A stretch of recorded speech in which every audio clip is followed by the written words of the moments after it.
Hello, everybody, and welcome to the Cover 3 podcast here on YouTube. My name is Cody, also go by Shaq, and today we are going to go over the last night's NBA awards. Who won the? I think I have the top 5 awards: MVP, Rookie of the Year, Coach of the Year, Defensive Player of the Year, and Most Improved Player. Who won those? Do I agree with these selections? Why I do? Why I don't? Also going over the top 10 of last week's NBA draft. Um, Highlighting some trades that happened, which there are a couple. Um, do I think the team made a right choice? Do I think they passed on someone they should have got? What are my overall thoughts? And also what I got correct from the previous episode. Apologies, I'm coming off of the flu. If you can see, sort of like I'm teary-eyed a little bit and a little drained. The last 2 days, I had flu-like symptoms, throwing up, everything. But the show must go on, so call this the flu game. This is the flu podcast. Here today, but figured I had the time. Let's bang out a show. Also, follow the Twitter at @the_cover_3. I during the draft, I tweeted out for the first 15-20 picks how players fit on the team, if I like the trade, if I like the moves, basically what I'm doing over here. I also post a lot of cool sports opinions, sports little fun facts, and did a tweet about active players with 700 career RBI who never had a 100 RBI season, which is pretty cool. So follow the Twitter at @the_cover_3. And yeah, let's jump right into it. Let's start off with last night's awards. The MVP, we'll start with, let's do that one last. MVP is last. But the most highly debated award, I believe, in all of the land the past few months, Rookie of the Year, Ben Simmons or Donovan Mitchell. Who do you go? Shout out to Jason Tatum, who was number 3 on the list, and he deserved to be number 3, but he didn't deserve to be over number 3. He's a solid piece for the Celtics. I watched him all year, obviously, I'm a big Celtics fan. So he wasn't going to put up the numbers that Mitchell or Simmons did, and both Simmons and Mitchell had extremely different roles. Mitchell was the primary scorer and was the go-to guy on his team, as Ben Simmons sort of played that all-around playmaker role, and he had some insane stats to go along. But let's look at who actually won, and Ben Simmons actually won the award. And I agree. That I thought before the season, when the regular season ended, that Ben Simmons was the Rookie of the Year. If we look at his stats, in 81 games, he shot 45% from the field, or 46 if you round it up. He shot 56 from free throw line, which isn't great. He averaged 8.1 total rebounds, 8.2 total assists, almost 2 steals, almost a block, and almost 16 points a game. That's a really, really good stat line. If you really look at the stat line, 16, 8, and 8 with a steal and a half and a block, that's really, really good. That's borderline low tier all-star numbers, especially a player that might not get all the points but does a lot of all-around stuff. And yes, he did have a really good team around him, surrounded by shooters, surrounded by a top 10 player in the NBA, potentially with Joel Embiid. But he played very, very well. He was a 6'10", 6'11", 230-pound point guard he played most of the year. He was he's a really solid player, extremely good player. Obviously, the comparisons to LeBron James when he came out because of his size and his ability to handle the ball, pass the ball around, and basically his role on the team was a LeBron James-esque role. He's only 21. As a play efficiency rating of 20, and sorry, the stream cut out, internet's kind of laggy. But anyway, if you have a PER of 15, then I think you're considered an average player. So he had 20, so he was above average the entire year. So that's why I believe that he deserved the MVP. If you look at Donovan Mitchell and you look at his stats and really what he did for the team, once he started games, he's played 79 games, started 71 of them. After that quarter mark, once Rudy Gobert went down and he started getting a lot of the minutes, he played phenomenally. If you look at his stats, averaged 20 points a game, 3.7 assists and rebounds, 1.5 steals, 80% from the free throw line, 34% from 3, and also broke the rookie 3-point record. Let's see, where's his field goal percentage? 43%. And he just was asked to shoot the ball a lot. He shot the ball 17 times a game as a rookie. Especially, and if you take that into consideration, like I said, he wasn't playing a whole lot in the beginning of the year. So that means for some games he'd get up 3 shots because that's the amount of shots he could in the allotted time that he was asked to play.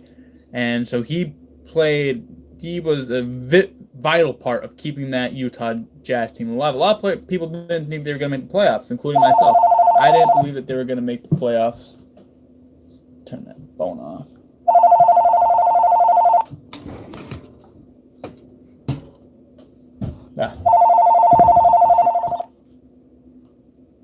Sorry about that. But I didn't think they were going to make the playoffs beginning of the year. Obviously, they lose Gordon Hayward, who was arguably the best player. Rudy Gobert goes out for a little bit. And you just wonder, is this team going to be enough? You do have solid pieces. They had Rodney Hood at the time, which they traded away, which makes it even more surprising. You have Derek Favors, Joe Ingles, and a lot of good complementary pieces. But without that Gordon Hayward type player, the team really is just a bunch of decent players with one extremely good defensive player. But Donovan Mitchell stepped up and said, hey, I can be the next Gordon Hayward. He really showed that he can be. In his rookie season, he put up like Gordon Hayward's best numbers, at least in the points category. Gordon did a little bit more sharing the ball and rebounding, but Donovan Mitchell has a bright future. He's only 21 years old, and he's going to get better. But I do believe that Ben Simmons wins Rookie of the Year, and I think it was a good choice that he did win Rookie of the Year. Now let's go to the next category, which is Defensive Player of the Year. Rudy Gobert won the award, and I agree and I don't agree. I agree that his impact defensively was the best impact. He was the best defensive player, but he played 56 games. If you look at his stats, 2.3 blocks, just under a steal, 7.8 defensive rebounds, which gave him about just a little bit over 10 for the entire year if you factor in his offensive rebounds as well. You look at his, let me see, where are they? His per 36, he had 2.6 blocks a game. And his defensive rating this year was 99, which he actually, in retrospect, wasn't even his best year. He had a 98 in the second year. But 99, 99, 99 consistently the last 3 years, which is phenomenal. And he is a great player. Defensively, he is just absolutely insane. His block percentage was 6. Block percentage was 6 this year, which is pretty good. He is an extremely good defensive player, probably the best defensive player, not named Kawhi or Draymond, in the league. But then again, he only did play 56 games, and that was a big thing about me with, Joel Embiid had the best rookie season last year, but only played 30-something games, so do you really give him the award? I know that 30-something is a lot less time on the court than the 50-something that Gobert played, but he did play 56 games, and Joel Embiid, I believe, could have won the award. Now, in his 63 games he played this year, he averaged 1.8 blocks a game, 8.7 defensive rebounds a game, and he was a monster as well with a defensive rating of 100. So he was right there with Gobert with impact defensively. And I remember last year, I was watching a video, and Funky Diabetic, who I plugged before, and he was saying that on the last year when Joel Embiid played his 31 games, they were the best defensive team in the league in those 31 games. And then when he wasn't there, they were all-time bad.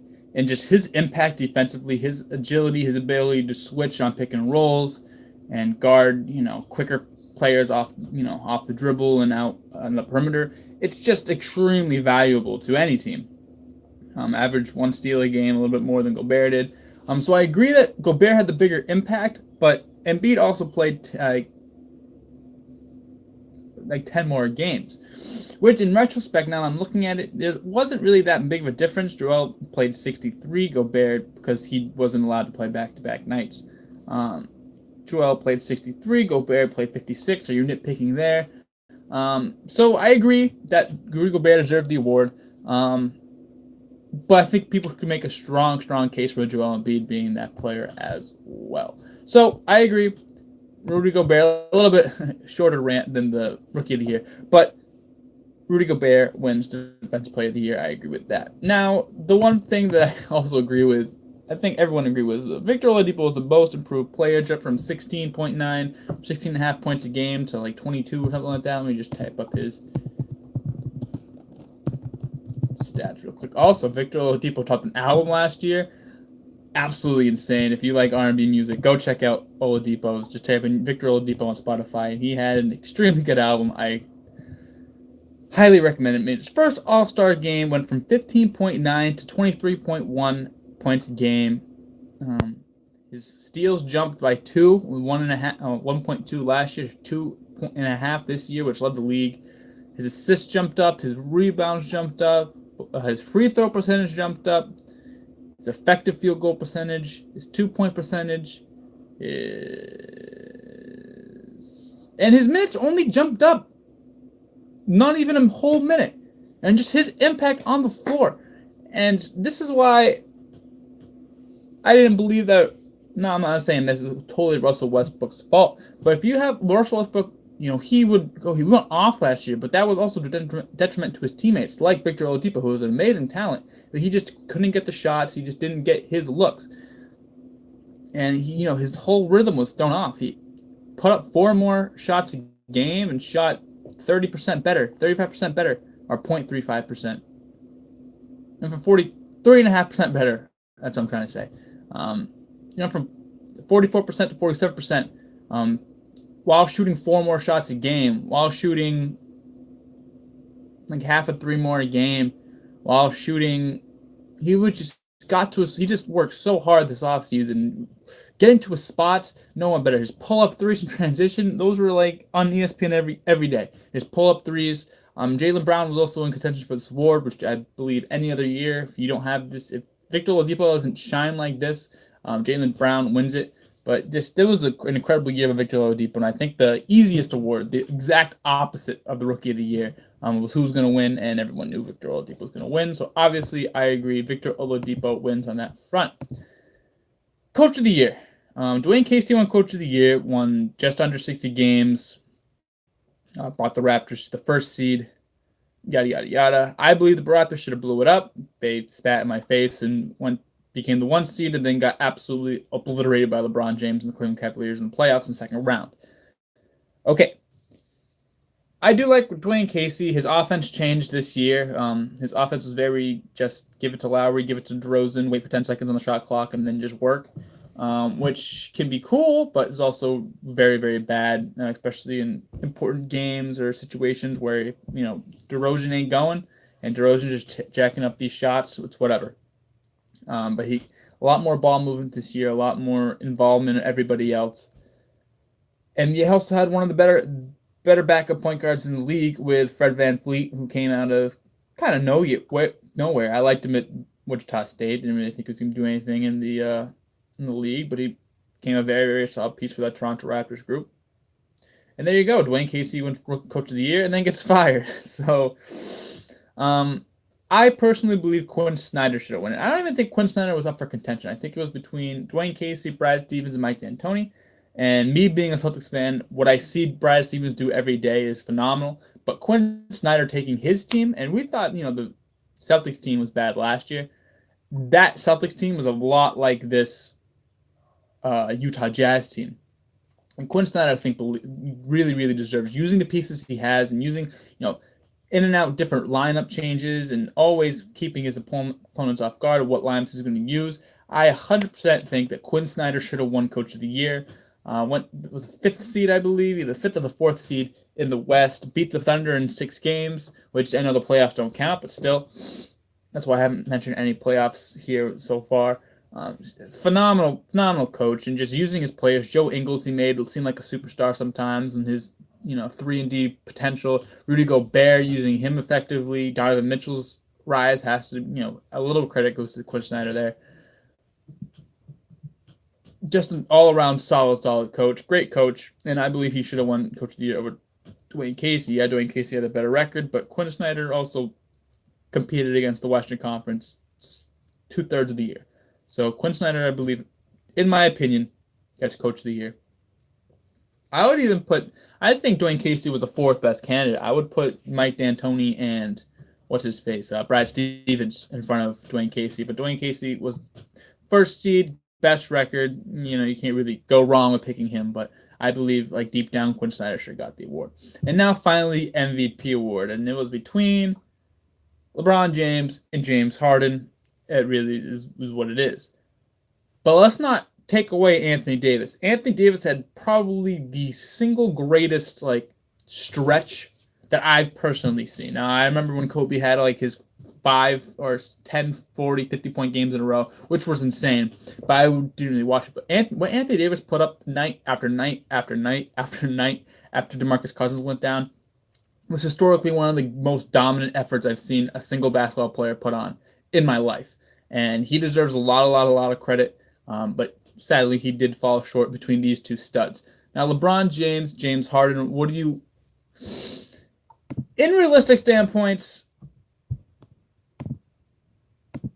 realistically, LeBron James should win this award every year. He's the most valuable player in the league. But that's, it gets really hypocritical when you say that, and then you never vote him for MVP. 4-time MVP, so already he has 4, and I feel like it is voters fatigue. Like Michael Jordan should have won it every year. LeBron James should win it every year. He hasn't averaged his lowest scoring average, other than his rookie season, is 25.3. That's his first year back in Cleveland. This year, he averaged 27.5, which is good for 1, 2, 3. His fourth best scoring output. By far his best assist output. Tied his career high in rebounds per game. His most defensive rebounds per game. He just played phenomenally all year. And the thing is, he 33 played the most minutes per game in the NBA. Shot 54%. Where's his 3-point percentage? 36.7%, which if he keeps putting that up, he can dominate for the league for 4 more years easily. He's just been a phenomenal player, and it's obviously as LeBron James, he's going to be a phenomenal player. Excuse me. Oh, sorry, like I said, coming back from the flu. Oh, Jesus. Oh. But anyway, he would win MVP any other year. I believe that James Harden does deserve MVP. This should have been James Harden's 3rd MVP, and I'll tell you why. He should have won this year, which he did, averaging 30 points a game, led the league in scoring, almost 9 assists a game while playing with CP3. So everyone thought his assists were going to go down to 6, 7 a game. It kept at 9. It's about all year. Obviously, defensively, he's terrible. But look at his shooting splits. 45 from the field, 37% from 3. Shot 10 a game. His free throw 85. He's just a phenomenal player. He can score from anywhere. Is great. His rebounds did go down from 8.1 to 5.4, but with the emergence of Clint Capella, and like I said, he wasn't really the primary ball handler, so he wasn't really asked to get in there, he wasn't asked to go get rebounds, because if you had Chris Paul, he gets rebound, and you're leaking, he hurts you, and especially with Clint Capella snagging every rebound under the sun. So yeah, James Harden played 35 minutes a game, and he just had a phenomenal year. 60. Did he drop a 60-point triple-double or a 50-point triple-double against Orlando? That was insane. I know it's Orlando, but still, just a phenomenal player. He should have won last year as well. Last year, he averaged 29, 11, and 8. I know that Russell Westbrook had his triple-double year. He averaged triple-double this year, and no one really talked about it. It was cool. You got the triple-double, and that's awesome. And I do like Russell Westbrook, even though people that I talk to, and I don't hate on. Okay, I kind of hate on Russell Westbrook because I think people think that he's the 2nd, 3rd best player in the league. I personally believe him to be 6th. I I look at the games he plays, and I just feel like he's like a stat grabber. But anyway, Russell Westbrook, phenomenal player either way. I'm not disregarding what he has done, but I feel like James Harden did more for his team. His team went from was a 3 seed, while he was Russ was a 6 seed. I believe talent-wise, their teams were very, very similar. They had the star player, then a lot of decent pieces around them. People said that Russell Westbrook's team was bad, but if you look at last year's, there's just a better coaching, just amplified what they really had. Victor Oladipo and Eric Gordon. Last year, they were about the same. Eric Gordon just had a really good year because of the system they ran. Clint Capella and Steven Adams, I would argue Steven Adams is a better center. Ariza Roberson, Ariza can shoot better, yeah, but they're still both effective defensively. I don't know. Either way, I thought Harden should have won it that year. And I believe this year, 2014-15, was when Steph Curry won his first MVP. Harden averaged 27, 7, and 6. I believe he should have won MVP that year as well. So MVP goes to James Harden. Very much agree. Very much believe he deserved, even though LeBron James had probably one of his best season of his career. All right, so there goes the awards. Here comes the top 10. I've had the top 10 shook out last Thursday while I was watching, and a lot of other people watching, and this is how the NBA draft turned out. Phoenix did grab DeAndre Ayton, and Sacramento did grab Marvin Bagley. Luka Doncic went third, but was traded to Dallas Mavericks. Memphis Grizzlies grabbed Jaren Jackson Jr. Dallas got Trae Young and then traded them to Atlanta. So Atlanta got Trae Young and a first-round pick next year for Luka Doncic. Orlando ended up getting Mo Bamba, who slid.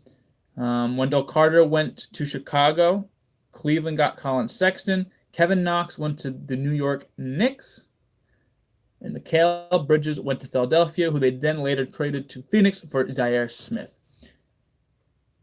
Phoenix and Sacramento, I talked about them last time. I talked about why they should have got them, how they fit on the team. So if you want to see what I said about those two players and also Jaren Jackson, who I won't go over because that's how it shaped out, go check the video from earlier, later last week. It was Wednesday last week, so 5 days ago. Go check out that video. It'll be the first video on the channel. So check out what I said about those three players and why I believe they fit, why I believe those teams would pick them. I got that right. Luka Doncic did go to Atlanta, which I agree, which I thought should have happened. And then, Atlanta, you traded him to Dallas. And here's why I don't like this from Atlanta. I think Trae Young went too high. I do like Trae Young. I think he'd be a solid player, but I had him going 8 to Cleveland. And you take him 5th. Or you want Trae Young so much that you looked at potentially the best player on the board and said, I'll give him to you. Give me Trae Young. And I see what Atlanta's trying to do. Another video by Funky Diabetic. I'll try to drop a link to his channel in the description. I highly recommend checking him out. He has a lot of basketball knowledge. I didn't watch the video, but I saw the videos. They got Kevin Huerter from Maryland and Trae Young, and it was like they're trying to be the next Warriors, and I see where they're coming from. Huter's a good spot-up shooter, a Klay Thompson type, and obviously Trae Young's been getting compared to Steph Curry for the past 8 months. So I see what that is. I didn't really watch the video. I didn't see what he really explained, but I see what I believe he was going to explain. And cool. But at the same time, Luka Doncic is just a better player than Trae Young. Trae Young's a better shooter, cool, but Doncic can get to the cup easier, or not easier, but better. I think he's better off the dribble, especially mid-range, and getting to his spots. Defensively, he's not going to be great, but he's not going to be a liability that Trae Young has the potential to be.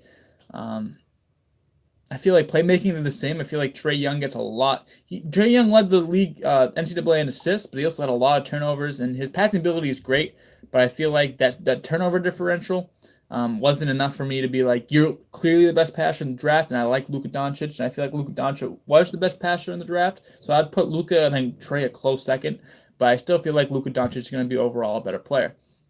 So this is a big win for Dallas, because if we look at Dallas, who we're going to talk about next, yeah, they have to get up a first-round pick, which kind of eases the trade, in my opinion, for Trae Young. If it was just a straight swap, then this is an automatic loss for Atlanta, but they also got a first-round pick for next year, which has potential to be good. I don't know if it's protected or not. Probably not, because it was a top 3 trade. So obviously the value is there to not, do that. But Luka Doncic and Rick Carlisle are going to have a lot of fun for a lot of years. Luka Doncic on top of Dennis Smith Jr., add in Harrison Barnes, who I like. The potential for DeAndre Jordan, to finally go there. They have, they were talking about getting DeMarcus Cousins. This has the potential to be a very, very good team again. Dallas is always a contender because it's in Texas. Dallas, and obviously with the state taxes and, there's a lot more into choosing a team than just the money and the championship, credentials. Where the team is, the market, if you have family there, all this stuff goes into a free agent leaving and going to a certain team. And I feel like Dallas is one of the premier, won a championship in the last 10 years. They still have Dirk there, which obviously Dirk's a shell of himself, but Rick Carlisle, potentially the third, fourth, even potentially second best head coach in the league behind Greg Popovich. He's a phenomenal coach. I feel like he'll use Luka very, very well. And Luka's been playing in the league, and just recently he's been the primary ball handler. I believe he can work well off the ball.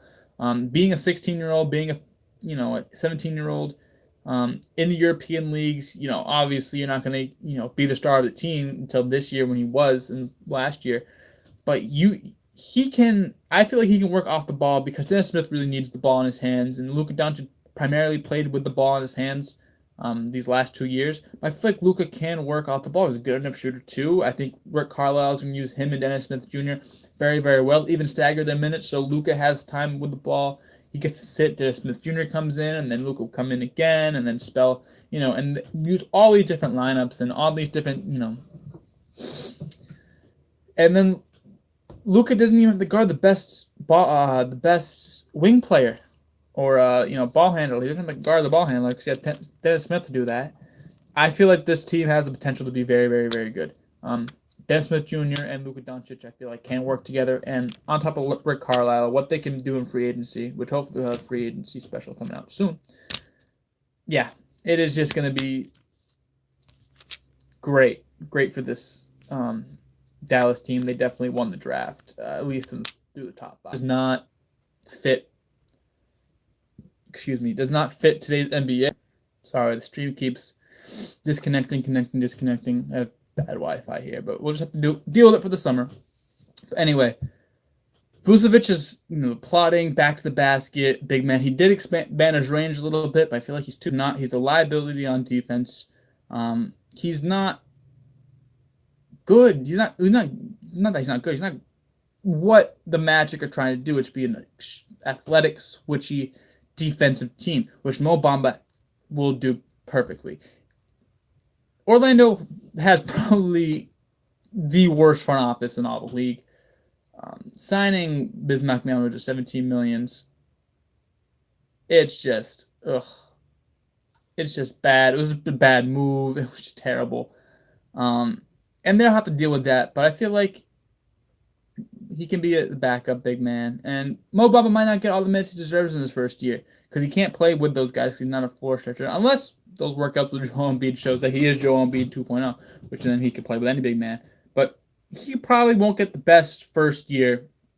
And people probably labeled the bust tag on him because he doesn't put up the numbers. He might struggle a little bit because he doesn't find his rhythm. But year 2, I feel like Mo Bamba has the potential to break out. So, mark it here already. Before the season starts, Mo Bamba breakout sophomore for next year. Calling it. But he works well with this team, like I mentioned last episode when they said I had them doing Wendell Carter Jr. Mo Bamba's just what I thought Wendell Carter could do for this team, but more on the defensive end at least. Offensively, he's not going to bring the same versatility that Wendell Carter Jr. does, but Mo Bamba does have the ability to be a much better player, defensive player than maybe anyone in this draft other than Jaren Jackson Jr. Even then, I feel like Mo Bamba will be a better defensive player than Jaren Jackson Jr., as Jaren Jackson will be a more complete player. Offensively, it is. So them taking Mo Bamba, for the moment, looks kind of stupid, especially since they need a point guard and you had Colin Sexton right there. But hey, Mo Bamba, I like the move. I guess they were trying to get Trae Young, and when Trae Young left, they're like, all right, well, whoever falls will get. And I think Mo Bamba's a better player. And give him a year, take this first year, sort of throw it out the window.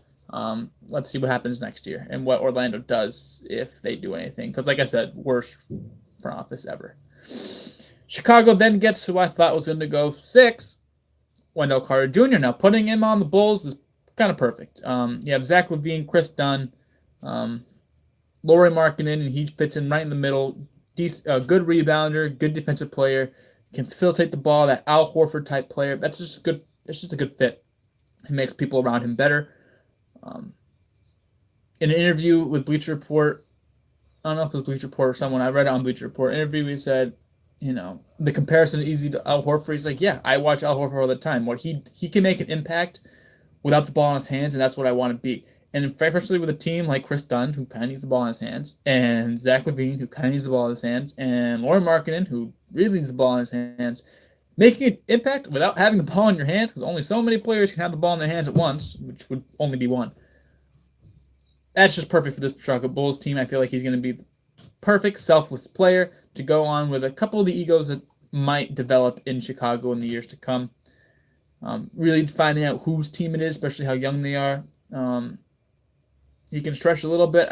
I see him being more of like a mid-range, sort of like what Al Horford was early in his career, was a really good mid-range shooter and then expanded to the three-point range. I feel, Al Horford and this guy are basically twins. And I feel like it's a really, really good pick for Chicago Bulls, especially watching Al Horford the past 2-3 years on the Celtics and seeing the impact he has.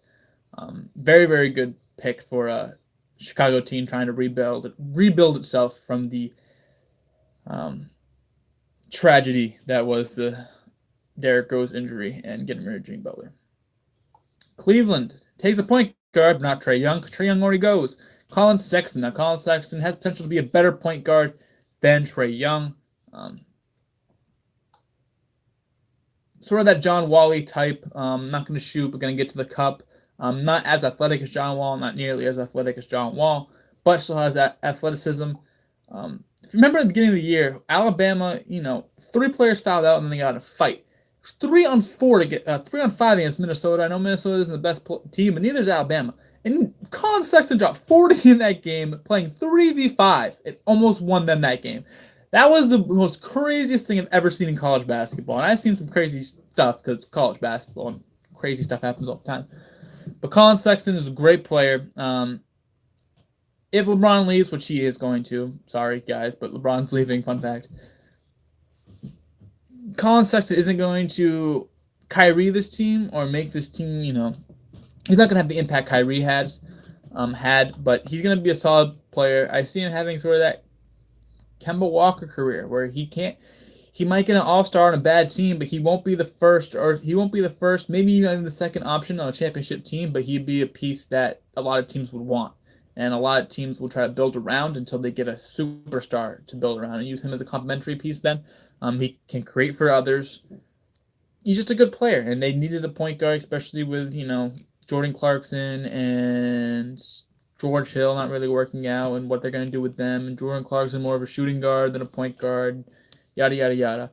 Colin Sexton is a good pick there. For what was left on the board, I feel like he was the best option, other than Michael Porter Jr., but his back concern, which we'll get to later. They could have gone Porter Jr., who I thought Chicago was going to select. But yeah, not Trae Young. Colin Sexton goes to Cleveland. Kevin Knox goes to the New York Knicks. And I remember watching it. Everyone was like, oh, Michael Porter Jr. is going to go. And, excuse me. Here comes Kevin Knox. Granted, I didn't watch a lot of Kentucky this year. I watched a lot. It feels like every other year, like most years, Kentucky's classes really intrigue me for players I like, and Kevin Knox really wasn't that player. And offensively, he can be a really, really good player. Defensively, he's a big boy. Look at his face; he's thick. But I have to really watch a little bit more of Kevin Knox. I haven't got a lot of chance to. I've been watching a couple videos on him, and they're saying that he gets to be a Nicholas Batum. Not really going to do it defensively. What's he going to be offensively? Yada, yada, yada. What really is he going to be? And he's a big project. And for New York, you kind of need projects, but also in New York, they don't want projects. So this pick is going to be a question mark. Undecided until I get a little more information on Kevin Knox from myself. So yeah, Kevin Knox, Michael Porter Jr. would easily be the choice, but obviously his back was hurting him too much that he fell. But yeah. Mikal Bridges goes number 10, and I go, wow, perfect move. And they screw it up and trade him for Zaire Smith.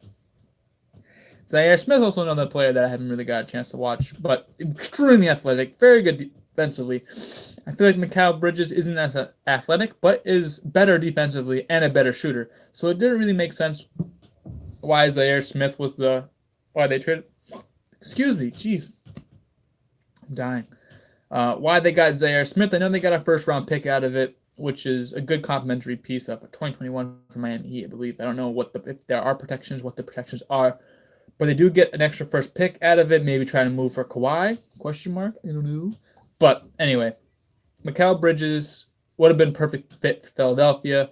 Replace Covington. They could potentially trade Covington for more picks for another younger piece, save money, and then just plug in Mikal Bridges there. But no, they got Zaire Smith. And Phoenix got Mikal Bridges and DeAndre Ayton. Potentially 2 top 5 prospects, my opinion, top 10 prospects. That's pretty good if you're Phoenix. So Phoenix gets a pat on the back using that, building a lot of defensive players around Devin Booker and DeAndre Ayton. Philadelphia gets bad trade there. Bad trade. You had Mikal Bridges. We'll have to see how Zaire Smith fits on this team, but I like Mikal Bridges a lot more. Now, finally, we're going to skip a little bit. Number 14, where Denver Nuggets pick Michael Porter Jr. Now, obviously, his back was a lot worse than I thought. A lot of people thought because Phoenix, Sacramento, Atlanta, Memphis, Dallas, Orlando, Chicago, Cleveland, New York, Philadelphia, Charlotte, and the Clippers twice passed on MPJ, and Denver said, all right, thank you. But also, if you look at those teams, Denver's in a lot better position. They played basically a one-game playoff with Minnesota. Whoever won got the 6th seed. Whoever lost wasn't in the playoffs, or the 7th seed. And then or the 8th, I don't know, whatever. But anyway, it was a game between Denver and Minnesota. Whoever won got in, whoever lost got kicked out. And Denver lost that game. And I thought Denver was going to be a 6th seed, but Paul Millsap went down. Offensively, they're insane. Jamal Murray, Gary Harris. Paul Millsap has offensive potential. Can be a good offensive piece. And Nikola Jokic. Extreme offensive potential on top of the wings on their bench, and Trey Lyles off the bench, and what's his face? Drawing a blank. He played for Florida State. Beasley. Malik Beasley off the bench, and a lot of good players off the bench. And you add Michael Porter Jr. to that. The one piece they were missing was Wilson Chandler is a good small forward, and for that team, what he brings defensively really helps. But Michael Porter Jr. at the 3 in like 2 years, that's insane. One of the highest offensive potentials in this draft. I feel like a lot of people obviously got hurt, so that's going to slip him down, and no one saw him play, so that slips him down even farther. And all these players just had really good years, so it's not like they got bumped up because he got bumped down. But Michael Porter Jr. easily, if he played this year, could have been the number 3 pick, easily. But he's going to fall all the way down to 14, which is kind of insane. And put him on that Denver. They could score 185 points a game. Like, I'm not even joking. Like, they could score that many points. A lot of points. Defensively, he has to get better. We have to see how he's back. Are they going to sit him?